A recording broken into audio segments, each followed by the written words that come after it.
bagaimana seorang pemimpin itu bisa membawa harapan buat dia. Lebih melihat figur daripada dia visi akan dan daripada misi. visi dan misi. Jadi kita akan lebih di situ nanti karena masyarakat tidak punya cukup akses untuk bisa mengakses para calonnya. Sementara untuk menunda pilkada juga ini kan akan butuh waktu yang sangat panjang. Itu Anda patuh terhadap seluruh protokol yang disiapkan, yang dianjurkan oleh pemerintah. Terima kasih banyak Pak Anwar Hafid atas kesempatannya di tengah kesibukan di DPR, di Senayan dan juga di partai masih bisa.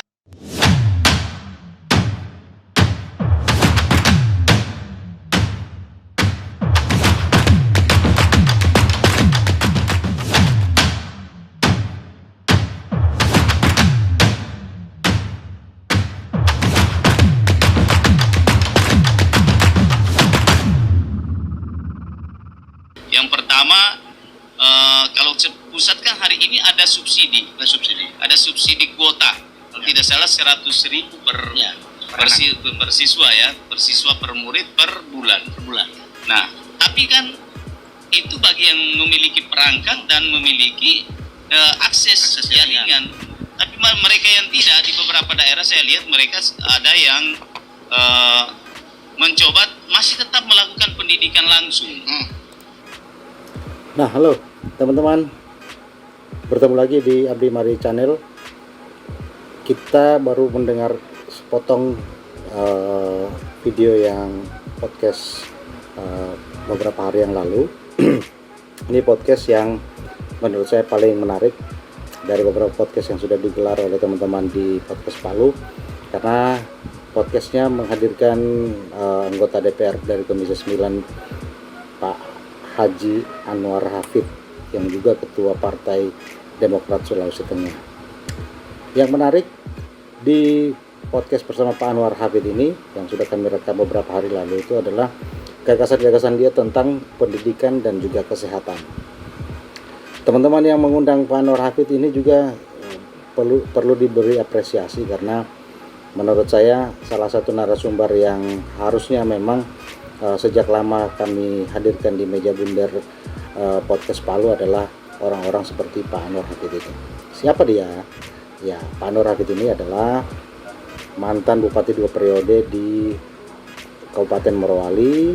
Kemudian dia juga menjadi Ketua DPD Partai Demokrat Sulawesi Tengah. Kemudian juga dia kemarin memang sempat mau akan mencalonkan diri sebagai calon gubernur Sulawesi Tengah, namun masih terbentur di kecukupan kuota kursi yang harusnya mereka penuhi dan bisa mengusung di pilkada. It's okay.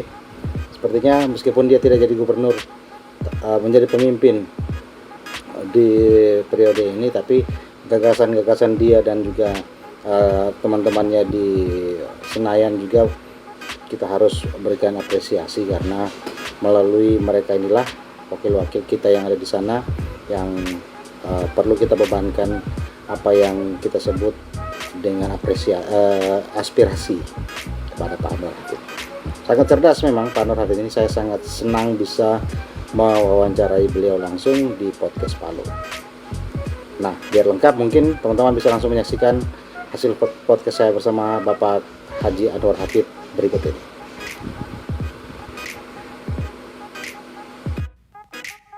Baik, Assalamualaikum warahmatullahi wabarakatuh. Selamat sore, selamat berjumpa kembali bersama kami dalam obrolan jelang maghrib di Podcast Palu. Kita terhubung langsung di halaman Facebook Podcast Palu, dan seperti biasa setiap obrolan jelang maghrib dan juga seluruh program di Podcast Palu kami tetap mematuhi protokol kesehatan, utamanya bagaimana kita bisa mencegah agar pandemi COVID ini bisa segera berlalu dengan menggunakan masker dan juga hand sanitizer. Seperti biasa, Podcast Palu dan juga obrolan jelang maghrib, kami menyiapkan narasumber-narasumber yang tentunya sangat bermanfaat untuk Anda simak informasi-informasi yang akan mereka berikan kepada Anda. Untuk itu, bagi Anda yang baru saja menyaksikan siaran kami, bisa langsung membagikan informasi ini agar informasi-informasi yang disampaikan bisa sampai ke tangan Anda. Sore hari ini sangat berbangga karena tema kita adalah tantangan sektor pendidikan dan kesehatan di tengah pandemi COVID-19. Kenapa tema kesehatan dan pendidikan ini sangat penting? Karena memang saat ini di era pandemi COVID-19, masalah pendidikan juga menjadi masalah yang menjadi perhatian dan juga demikian halnya dengan masalah kesehatan. Untuk itu, berbicara soal kesehatan dan juga pendidikan, tentunya narasumber yang kami datangkan juga adalah narasumber yang ada hubungannya dengan masalah yang kita maksudkan. Beliau adalah Bapak Anwar Hafid, anggota Komisi 9 DPR RI, dan sore hari ini sudah hadir bersama kami. Apa kabar Pak Anwar Hafid? Assalamualaikum. Waalaikumsalam warahmatullahi wabarakatuh. Alhamdulillah, kabar baik. Insyaallah sehat selalu. Syukran. Nah, mungkin bisa dibuka maskernya Pak Anwar, karena kita tahu memang pandemi sampai saat ini masih belum ada tren penurunan Pak Anwar. Pak Anwar saat ini kabarnya apakah memang berada di Palu atau memang baru kembali dari Jakarta? Kita tahu tugas-tugas yang sangat sibuk. Iya, alhamdulillah saya berada di Palu sejak kemarin dalam rangka beberapa kegiatan kedewanan. Yang pertama yaitu insyaallah tadi kita melakukan sosialisasi bersama soal pengawasan obat dan makanan, bersama Kepala Badan POM Sulawesi Tengah. Insyaallah besok juga kita akan lanjutkan dengan kegiatan sosialisasi 4 pilar kebangsaan. Sehingga insyaallah hari Sabtu mungkin akan kembali bertugas di Senayan kembali. Kita sangat berbangga karena ada orang Sulawesi Tengah yang menjadi ujung tombak kita di Senayan, berbicara hal-hal yang mungkin bisa menjadi aspirasi dari masyarakat di Sulawesi Tengah.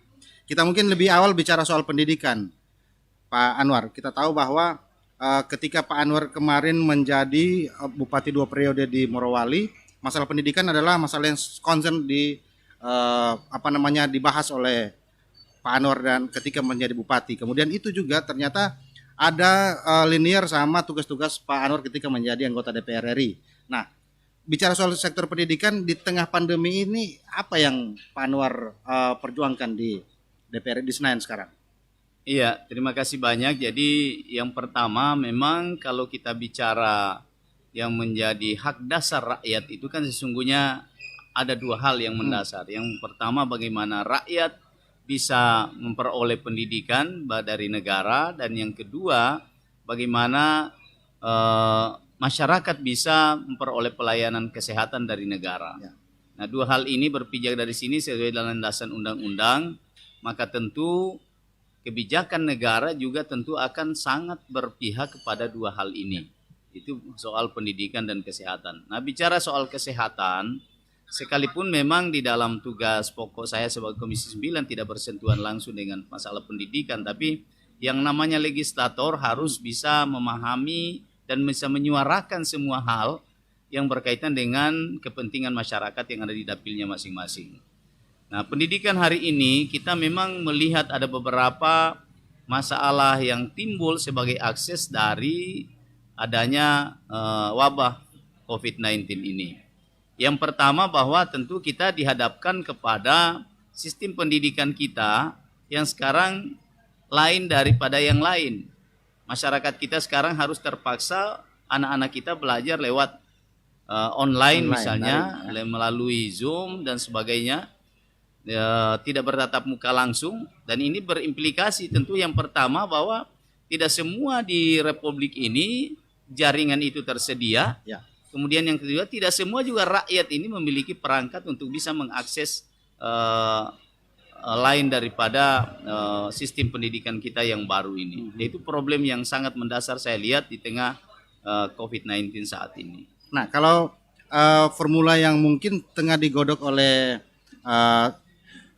anggota Dewan di Senayan soal bagaimana agar sistem pendidikan yang saat ini tengah berjalan di tengah COVID ini kemudian bisa juga dinikmati oleh masyarakat yang mungkin tidak mampu untuk menjalankan daring, Pak Anwar. Ya, tentu ada beberapa hal yang sementara sebetulnya ini kalau sistem pendidikan kita kan sudah jelas. Tidak perlu ada sesuatu hal yang sekarang ini yang perlu kita pikirkan adalah bagaimana yang pertama masyarakat kita yang belum terakses oleh jaringan-jaringan internet dan sebagainya sehingga mereka bisa mengakses. Yang kedua, bagaimana dengan masyarakat kita yang sama sekali tidak memiliki perangkat untuk melakukan itu. Nah, ini tugas kita. Tentu kita tidak semua dibebankan kepada pemerintah pusat dalam Kementerian Pendidikan. Tentu diharapkan peran serta pemerintah daerah, baik pemerintah provinsi maupun pemerintah kabupaten, untuk bisa mengambil sebuah kebijakan di masa pandemi ini supaya tidak ada satupun masyarakat kita, anak-anak kita yang tidak bisa mengakses pendidikan dengan cara online tersebut. Ya, di beberapa daerah yang saya lihat kebijakan pemerintah daerah baik bupati maupun gubernur, yang pertama kalau pusat kan hari ini ada subsidi kuota. Kalau tidak salah 100.000 per siswa per murid per bulan. Nah, tapi kan itu bagi yang memiliki perangkat dan memiliki akses jaringan. Tapi mereka yang tidak, di beberapa daerah saya lihat mereka ada yang mencoba masih tetap melakukan pendidikan langsung. Jadi mengumpul di satu tempat anak-anak kita itu, kemudian mereka proses belajar mengajar tetap berjalan sesuai dengan protokol corona. Ada juga sekarang ini kebijakan baik yang dilakukan oleh pemerintah daerah maupun organisasi-organisasi peduli pendidikan itu membuat semacam jaringan-jaringan wifi yang terpusat, sehingga masyarakat itu yang terutama yang tidak mampu bisa datang di tempat itu sedang protokol corona, mereka bisa belajar secara online. Kalau Pak Anwar melihat dan teman-teman di Senayan, apakah sudah saatnya pendidikan tatap muka itu dilaksanakan atau memang masih perlu waktu lagi sampai pandemi ini betul-betul dianggap hilang? Iya, jadi kemarin itu sih sebenarnya sudah kita ketika pada bulan Juli, Agustus itu kan tren penurunan itu ada. Tapi kemudian tiba-tiba September ini naik lagi, maka tentu tidak mungkin beberapa daerah seperti misalnya kita di Sulawesi Tengah yang tiba-tiba sekarang melonjak.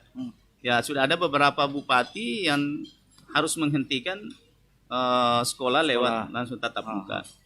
Nah, ini sebenarnya yang menjadi problem kita. Jangan kita larut melihat dengan peristiwa dengan corona ini, tapi yang paling kita pikirkan jangan sampai kita stuck. Nah, anak-anak kita ini tidak boleh stuck hanya karena corona. Jadi dengan cara apapun harus diupayakan, dan ini tanggung jawab pemerintah. Pemerintah tidak boleh berpangku tangan, tidak boleh berdiam diri untuk tidak bisa melihat ini. Harus bisa memastikan bahwa seluruh anak-anak siswa kita mulai dari SD, SMP, SMA dan perguruan tinggi itu mereka harus dipastikan hari ini. Ini bukan cuma tugasnya kepala sekolah, ini harus kebijakan besar. Jadi pemerintah daerah harus betul-betul peduli, konsen untuk bisa memantau di semua daerah bahwa apakah anak-anak kita ini bisa belajar atau tidak. Ya, apakah anak-anak kita ini memiliki misalnya akses untuk itu. Kalau mereka tidak memiliki, maka pemerintah daerah bantu dong. Mereka misalnya bantuan handphone, misalnya yang gadget gitu ya. Atau mungkin bantuan itu tidak perlu diberikan secara pribadi kepada siswa-siswa.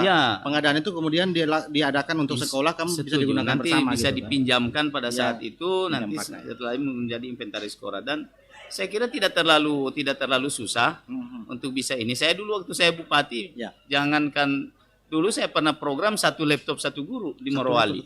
Itu berjalan itu selama? Itu berjalan selama kurang lebih hanya 3 tahun. Seluruh guru yang ada di Morowali itu dapat 1 laptop 1 guru. Dan saya dapat kabar gembira kemarin, mereka WA saya terima kasih karena dengan pembagian ternyata laptop ada ini manfaatnya di saat sekarang. Nah, kalau di tahun politik ini Pak Anwar mungkin bisa menitip itu kepada kepala-kepala daerah yang mungkin akan maju nanti. Iya, jadi sih karena harapan, ya kalau kita copy paste dengan apa yang disebut Pak Anwar selama bupati 2 periode di Morowali, pendidikan gratis, kemudian bagaimana peningkatan mutu pendidikan di sana, itu kan bisa diadopsi oleh para calon kepala daerah. Jadi tugasnya kepala daerah ini sebenarnya tugas utama dan pertama itu adalah pendidikan. Makanya kalau saya selalu bilang bahwa pendidikan dan kesehatan ini adalah sebuah program seorang pemimpin yang mendermawankan negara kepada rakyat. Dan itulah tugasnya seorang pemimpin. Nah, pendidikan katakanlah misalnya kita pastikan ada dua hal sekarang berhadapan pendidikan ini, ada dua hal khususnya kita di daerah seperti ini. Yang pertama, kita sudah pastikan bahwa seluruh warga kita ini bisa sekolah. Kalau saya melihat, kalau ukurannya mungkin bisa dicek, nanti kita bisa dicek suatu saat kepada para kepala daerah. Coba cek calon kepala daerah, cek berapa tamatan SD, berapa yang masuk di SMP, berapa tamatan SMP, dan berapa yang masuk di SMA. Pasti akan ada gap, dan gap itu kemana mereka ini? Mereka ini sekolah atau tidak? Kalau misalnya 1000 yang tamatan SMP, kemudian yang masuk di SMA hanya 500, ya ini kita bisa mungkin ada yang pindah ke tempat lain, tapi tidak mungkin sebanyak itu. Saya pernah dulu di Morowali itu mengecek itu, dari kemana anak-anak saya ini lari. Nah, dari situ saya dapatkan ada yang ternyata tamatan SMA itu mereka sudah turun melaut. Kenapa turun melaut? Orang tuanya tidak bisa membayar uang sekolah. Nah itulah sehingga ini kebijakan dari kepala-kepala daerah, tolong dilihat ini bukan program populis. Ya, betul. Karena ada orang bilang bahwa ini program populis, program yang tidak masuk di akal. Betul. Tapi sesungguhnya ini hak itu, ini amanah yang dititipkan kepada kita, karena tidak boleh satupun ada anak di republik ini, di negara ini, daerah ini yang tidak bisa menikmati pendidikan. Nah solusinya itu adalah coba dicek satu-satu. Siapa yang bisa pastikan bahwa di Sulawesi Tengah ini masih ada orang tidak putus sekolah? Betul. Dan kalau dia putus sekolah itu karena apa? Sebagian besar karena dia tidak mampu. Data dari teman-teman Karampuang kemarin juga ketika kami podcast bersama KNPI Kota Palu, ada 400 lebih anak-anak yang sampai saat ini tidak bisa masuk sekolah, Pak Anwar. Itu berarti di kawasan perkotaan juga, bukan hanya di wilayah pedesaan dan juga pelosok yang anak-anak itu tidak bisa menikmati pendidikan. Bisa jadi karena faktor jarak dengan sekolah. Ya. Artinya butuh ada fasilitas baru. Betul. Pendidikan. Atau mungkin faktor ekonomi dan sebagainya. Siap. Kalau kita melihat ini Pak Anwar, seperti apa kira-kira ke depan yang harus diperjuangkan? Iya, yang pertama kita memperjuangkan itu, kita mencoba melakukan semacam need assessment kepada semua anak-anak kita bicara pendidikan. Kenapa mereka tidak lanjut? Ya. Kalau misalnya dia tidak lanjut karena dia tidak punya kemampuan orang tua membayar uang sekolah, maka itu wajib bagi daerah. Bagi daerah untuk menggratiskan itu sekolah-sekolah negeri. Ya. Jadi kalau ada orang bilang bahwa menggratiskan sekolah negeri itu sama dengan memanjakan rakyat, ini melayani rakyat ini harus kita pakai teori terbalik. Kalau saat ini kan memang sekolah dari SD sampai SMP kan sudah gratis. Sudah gratis, tapi masih banyak juga pungutan itu. Masih ada juga pungutan. Iya, masih ada pungutan. Karena tenaga honor kita itu honornya bosnya ada, dana bos apa bedanya juga di SMA, dana bos ada. Nah ini yang perlu dilihat. Kalau ada orang bilang semua sudah gratis, iya benar, semua sudah ada biaya, tapi kenyataannya kan bayar. Faktanya masih ada yang membayar. Ya itu. Ada pungutan-pungutan yang mungkin tidak diharapkan. Nah tadi ada menyinggung soal yang saya tanyakan, ada di Palu masih ada 400-an siswa anak yang belum mengecap pendidikan. Mungkin karena data mereka katanya ada yang sekolahnya jauh dan sebagainya. Nah, kalau untuk fasilitas pendidikan juga itu seperti apa? Ya, jadi penyebaran sekolah juga itu perlu diperhatikan oleh kepala daerah. Kemudian yang kedua, ya transportasi. Anak-anak kita sekarang ini kan sudah perlu base sekolah itu, kalau perlu itu yang diperbanyak. Dulu di tahun-tahun 2010, 2011, 2012 itu kita masih dapat bantuan dari pemerintah itu bus sekolah. Nah, kalau sekarang kalau pemerintah pusat sudah menyetop itu, ya kepala daerah lah yang punya kewajiban untuk menyediakan itu, disimpan di tempat-tempatnya. Silakan supaya mungkin orang-orang yang kaya itu tidak butuh itu, tapi orang-orang susah itu butuh itu. Butuh itu. Artinya kalau kita lihat persentase antara orang yang bisa membiayai pendidikannya dengan orang yang tidak bisa membiayai pendidikannya, lebih banyak yang tidak bisa membiayai itu. Saya kira begitu. Ya? Untuk kondisi masyarakat kita hari apalagi di tengah pandemi Covid saat ini. Ya syukur-syukur belajar di rumah. Ya, tapi tantangannya tadi itu membeli gadget misalnya. Betul. Kemudian yang kedua, ya kalau datanya pulsa data kan ada. Bisa menggunakan kan anak-anak kita ini kalau sudah ada bantuan begitu kan lain lagi dia gunakan ya. Penggunaannya sudah. Nah, masyarakat harus mengecap pendidikan, harus juga mendapat pelayanan kesehatan yang baik dari para petugas. Nah, bicara soal kesehatan Pak Anwar, kita lihat bahwa di era pandemi saat ini masalah kesehatan menjadi prioritas utama. Ada beberapa wilayah yang pendanaannya itu diberikan kelebihan karena mungkin ini ada hubungannya dengan penanganan COVID-19. Kalau di Senayan pembahasan soal penanganan kesehatan seperti apa, Pak Anwar? Iya, jadi memang dampak COVID-19 ini luar biasa, tapi ya namanya juga segala sesuatu musibah pasti ada hikmahnya. Betul. Hikmahnya salah satunya adalah bahwa negara sekarang fokus habis-habisan all out untuk bagaimana membuat rakyat kita sehat. Anggaran kesehatan sekarang itu kalau kita hitung-hitung sudah di atas 5%. Di atas 5%. Dari APBN. Nah, apa yang saya ingin sampaikan, yang pertama, tapi jangan kita terfokus kepada persoalan COVID. Karena rakyat, karena banyak sekali hari ini penyakit di masyarakat kita yang lebih berbahaya dari COVID. Contoh misalnya, karena dampak COVID, banyak sekali sekarang PBI, ya,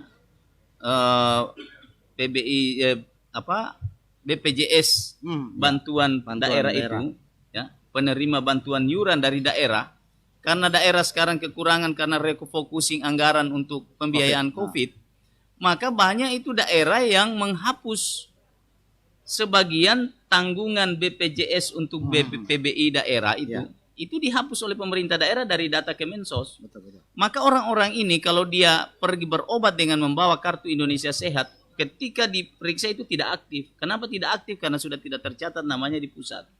Dan ini banyak. Saya kira di seluruh daerah di Sulawesi Tengah ini hampir semua daerah melakukan itu. Ada daerah di beberapa daerah yang saya temukan di beberapa kabupaten, ada yang sampai 50%. 50% data pengguna kartu Indonesia Sehat itu tidak aktif sekarang. Kenapa tidak aktif? Karena dihapus oleh pemerintah daerah karena daerah sudah tidak mampu membiayai itu. Nah, ini persoalan yang sangat. Jadi saya selalu berharap kepada pemerintah baik kepada Menteri Kesehatan saya bicarakan ini maupun kepada pemerintah daerah supaya kita memperhatikan itu. Jadi jangan cuma persoalan COVID yang menjadi perhatian kita, tapi yang paling penting adalah perhatikanlah itu orang-orang susah yang dulu masuk dalam kategori miskin, tapi sekarang sudah tidak ada datanya di dalam data Kementerian Sosial sehingga mereka tidak bisa mengakses lagi layanan gratis itu.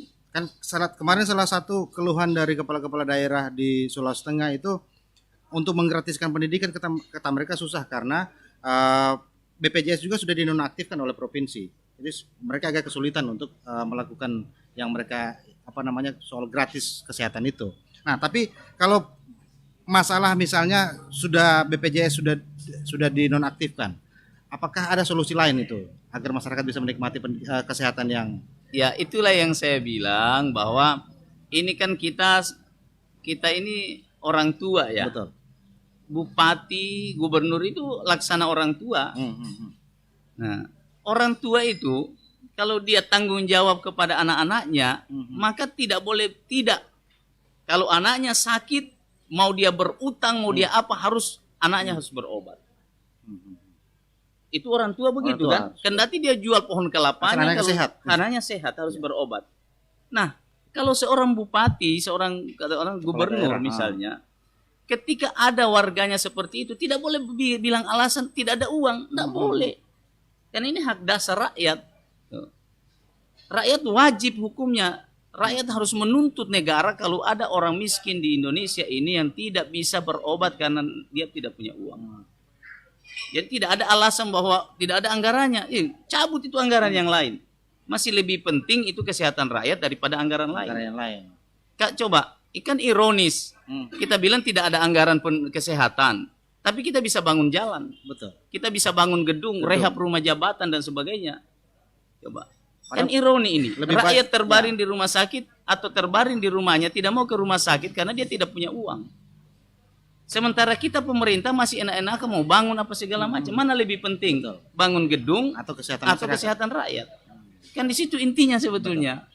Jadi bukan soal makanya saya itu agak geli kalau saya mendengar ada kepala daerah yang bilang, tidak bisa menggratiskan karena tidak ada uang. Ya. Seberapa besar sih itu untuk menggratiskan rakyat? Betul. Kan tidak banyak.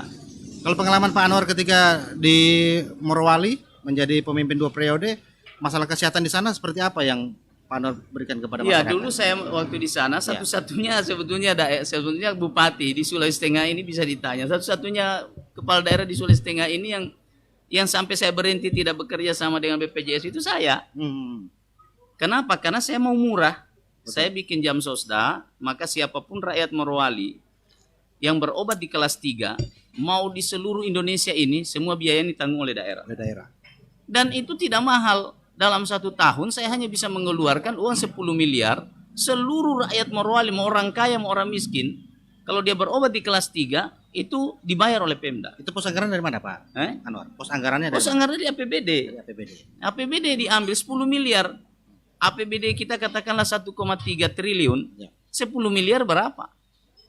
Coba. Sekarang misalnya, katakanlah sekarang ada format baru, tidak boleh jam sosda. Maka kita format bayar iuran BPJS. Nah, kayak kemarin ada orang tanya saya, gimana caranya? Dulu Morowali kan sedikit kecil, ini Sulteng, Bung. Bagaimana mau gratiskan? Gampang saja. Yang pertama kita bicara sama bupati. Kalau ada di kabupaten itu misalnya 1.000 orang yang belum punya jaminan sosial, maka bupati tanggung 500, gubernur tanggung 500. Kan tidak banyak. Gitu kan? 50-50 kan? Masa gubernur semua mau bantu? Mau enak-enak bupati tidak mau bantu. Artinya keterlibatan antara provinsi dan juga daerah-daerah harus sinergi. Dan itu sekali lagi saya ingin tegaskan bahwa itu sangat-sangat ironi ada kalau kepala daerah yang bilang tidak ada uang untuk membiayai itu. Padahal ini hak dasar rakyat. Ya benar. Makanya saya bilang jalan itu penting. Tapi belum tentu semua rakyat itu menikmati jalan. Tapi kalau pendidikan, kesehatan, keluarkan uang di situ untuk membiayai mereka, jadi semua rakyat tidak pergi sekolah, tidak ada membayar 1 sen pun. Tidak mungkinlah ada anak orang kaya itu pasti pergi di swasta sekolah. Terus kalau sudah ada keputusan begitu, wajib belajar 12 tahun. Kalau rakyat tidak mau sekolah, kita bikin sanksi. Sama dulu di Morowali saya bikin begitu. Saya pakai Pol PP, tiap hari razia. Ada anak-anak jalan, ambil. Kenapa bisa begitu? Karena saya berani lakukan itu karena saya sudah biayai kamu semua ini. Kau tidak sekolah, apa alasanmu? Tidak ada alasan tidak sekolah. Tapi kalau sekarang kita suruh sekolah, dia bilang tidak ada uangku. Nah, jadi kira-kira itu. Baik, kalau bicara dengan Pak Anwar tentu kita butuh waktu yang sangat panjang. Karena kita tahu bahwa beliau ini memiliki visi yang sangat jauh, sangat luas sehingga mengelaborasi apa yang ada di isi kepala Pak Anwar juga butuh waktu. Mungkin minum tehnya dulu Pak Anwar. Siap. Kita masih punya satu pertanyaan terakhir sebelum kita close. Pak Anwar, kita mungkin sedikit melihat kacamata politik karena memasuki tahun pilkada, tahun politik tahun ini. Pak Anwar sebagai anggota DPR dan juga sebagai salah satu ketua partai di Sulawesi Tengah tentu juga punya pilihan. Namun yang saya ingin menggali dari Pak Anwar, seperti apa Pak Anwar melihat model pemilu kada kita di tengah COVID pandemi ini? Iya, jadi yang pertama bahwa memang pilkada di musim pandemi ini adalah pilkada yang sangat sulit menurut saya. Yang pertama, bahwa rakyat itu pasti akan tidak bisa mengakses langsung calon-calonnya karena keterbatasan mereka tidak boleh kampanye umum. Jadi ini salah satu hal sehingga nanti yang mungkin akan terjadi penurunan kualitas.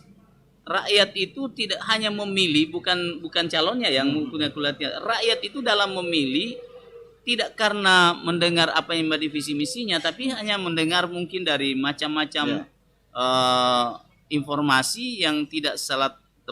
Bagaimana seorang pemimpin itu bisa membawa harapan buat dia. Lebih melihat figur daripada visi dan misi. Jadi kita akan lebih di situ nanti karena masyarakat tidak punya cukup akses untuk bisa mengakses para calonnya. Sementara untuk menunda pilkada juga ini kan akan butuh waktu yang sangat panjang. Karena di depan kita ada juga pemilu serentak 2024, 2022, 2023. Jadi saya kira inilah salah satu para kepala daerah nanti yang akan lahir. yang belum dikenal betul oleh masyarakat apa menjadi visi misinya. tapi mengenal figur iya. Karena apa penyebabnya? Para calon tidak punya kesempatan untuk bersosialisasi itu secara masif. Apalagi kita Sulawesi Tengah. Sulawesi Tengah dengan wilayah, saya punya pengalaman keliling itu luar biasa, Pak. Jadi tidak paling yang orang milih karena saya kenal figurnya. Tapi kalau mengenal visi misinya agak sulit kayak. Pak Anwar menghabiskan berapa lama untuk keliling Sulawesi Tengah? Untuk keliling Sulawesi Tengah ini saya mengelilingi Sulawesi Tengah itu 3 kali sejak bulan Desember sampai dengan bulan Juli. Bulan Juli. Itu hampir setengah tahun. Itu hanya 3 kali loh, setengah tahun. Itu pun dengan perjalanan yang sangat masif.